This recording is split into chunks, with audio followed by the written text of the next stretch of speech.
everybody, what's up, what's going on, and welcome to the 66th episode of Raptors in One. Raptors fans, today, I think I'm just going to be venting about how the Raptors have performed this week. So, without any further ado, let's get it. So, Raptors fans, this week, the Raptors played against three teams. Two of the games, which I had already mentioned in my previous video. If you haven't checked out the previous video and you were curious, why don't you go ahead and check out my other videos on my channel. And of course, if you like that content, don't forget to hit that thumbs up button and the subscribe button. And don't forget to hit the comment section as well. So like I had previously mentioned, there were two games that I was really looking forward to this week. And that was against the Boston Celtics, the top of the league, and of course, looking at the Lakers. So these were the two heavy hitters, two games that I really wanted to see where the Raptors stood with the personnel that we have. So let's just start off with the Boston Celtics. Well, against the Boston Celtics, again, you know, as much as I'm a hardcore Raptors fan and an optimistic one at that, but I'm also a realist. And I gotta say, I pegged the Raptors to lose this one. Surely enough, they did. Having said that, though, I didn't. Even though it was an expected loss, there was some hope, and I really did think that at some points in the game, especially in that fourth quarter, when they had that lead, they could have beaten them. I think. At the end of the day, they lost to a possible. To a championship caliber team. Let's just face it, they are a championship caliber team. Last year they were just a bridesmaid, but they were never the bride. So I think, you know, the Boston Celtics, they have a very good chance to win the championship this year. And that too, without their coach, without their real coach, Ime Udoka. Again, I apologize if I mispronounce his name, but without their coach, you know, that team, they're poised. They're veterans. They are finals veterans, and they know how to close out games. And that is exactly what they did against the Raptors team. Now, fast forward to the Lakers game. Now, this is where I was really curious. I wanted to see what the Raptors would do. Just moments before the game, even I had found out that, okay, you know, LeBron's out, AD's out. AD out due to illness, LeBron's out due to his ankle injury. I want to call it load management due to old age. But hey, it could be a legit ankle injury, right? Again, you know, the Lakers staff, they're not going to take any chances with him. They're looking at the long haul, not at the short, you know, we got to win these games now, right? So I'm glad, as expected, the Raptors were able to close out this game and beat the Lakers. Rightfully so. When you don't have those two stars, just because you have Russell Westbrook doesn't mean you can still lose to this team, and I'm glad they didn't. They took care of business. You know, Pascal was being Pascal. This whole week, again, you know, coming back from that injury, Pascal just balled, man.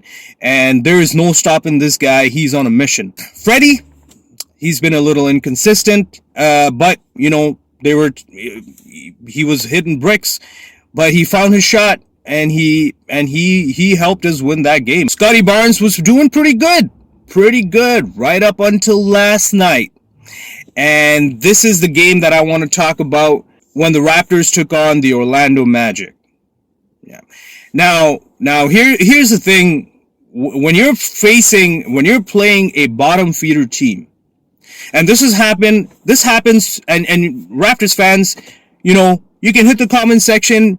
Tell me if you agree or not. But I feel like the Raptors, every season, they always play to the level of their competition. And to me, that is not the mark of a professional team. If you know you can beat a team, you still put your foot on the pedal. You don't take it off. You just keep giving it. You just play your brand of basketball. Because if you stick to playing your style of basketball, eventually when it comes to the playoffs, when the games really matter, that's when you're so used to playing your brand of basketball. If you're required to take it one step further, it's not that big of a deal for you. So you gotta win the games. You gotta beat the teams that you have to beat the teams. Let's take the previous seasons, for example. Pistons. And I get it. That was Pistons is one of those it's a Dwayne Casey, he's got his magic on us, but either way, he just had our number every time. And the Pistons were a bottom feeder team. They've been a bottom feeder team for quite a while, but the Raptors somehow always managed to lose to them. Well, this time, it's the Magic. And because of that game that we lost against them, they went from being the bottom of the conference to being just over the Pistons. Again, this was the most frustrating game for me. And the reason why this was a frustrating game was because of the way we started the game. And again, even before the game started, maybe I should start putting out videos about my thoughts on the game and how I think the game might turn out. Because even before the game had started, I honestly thought that they were going to play to the level of their record. They're a bottom feeder team, and I thought, you know what? I think these guys are going to think this is in the bag. We're going to take it easy. Maybe we're going to try some new things. And that is exactly what happened. They played to the level of their competition. They did not respect their competition. Just because they're a bottom feeder team, let's not forget they still got wins. And this is the same team that not too long ago, just a few nights ago, beat a Clippers team that had Paul George and Kawhi Leonard back. So, you can't take a team for granted. These wins and these losses, they will matter when it comes to seeding, especially for the play-in or the playoffs. Last year, we managed to squeak by and not make it to the play-in. We made it exactly to the playoffs. Well, this time, I don't know, the way we've been playing. Now, of course, yes, we were plagued with injuries, and I get it. I still think we played admirably up until last night. And last night was such a frustrating game. I was like, oh, here we go. We're getting back into those same bad old habits. Playing to the level of the competition. Let's please, Raptors, coaching staff, let's not do that again. Okay? So Pascal, he had an amazing game. And it seemed like he was the only one balling there. Gary Trent, actually, he was very good, instrumental off the bench. But again, why do we have to? Here's another problem that we have now. We also didn't play the full 48. If we had started well, then we got to maintain that. But we didn't even start well. The whole time, we broke into like a 20-plus point lead, caught up, occasionally took the lead, and then we got into a hole again, like a 13-point, 15-point lead or something like that, and then we caught up. But again, we kept it close to the end. We kept it close. We could have closed it out. We could have won. Now, yes, you could go ahead and say, well, the missed free throws was another reason, because the margin was so little. It came down to one possession game close to the end of the game too. I mean, yes, we lost by 4, but that one crucial play, and I'm going to talk about this one crucial play that I was so frustrated with Freddie, and I was like, man, Fred. And at the end of the day, yes, it's frustrating, but Freddie's human too. He's not a machine. He's not a player from the NBA 2K where it's like, hey, this play happened, it developed this way, oh, cool, now I can see it from, a bird's eye view, or however you like to see, however you like to play NBA 2K, with whatever view it may be. This is real time. This is real time game against real defenders, real professional defenders. Even if they're a bottom feeder team, they're good professional defenders with a good professional coach coaching them, right? And of course, nerves happen. Freddie is human. Yes, he's veteran, but nerves can happen, and sometimes you have those kind of slip-ups. And that last play, when I saw the replay too, I was like, I could see that even before the replay, I knew this was happening. Pascal, he gave Freddie that pick. Freddie had 2 defenders on him. Pascal was open. And right away, you got to be like, that's a pass to Pascal. And then let Pascal do his magic, whether he finishes it or whether he gets fouled and he goes to the free throw line.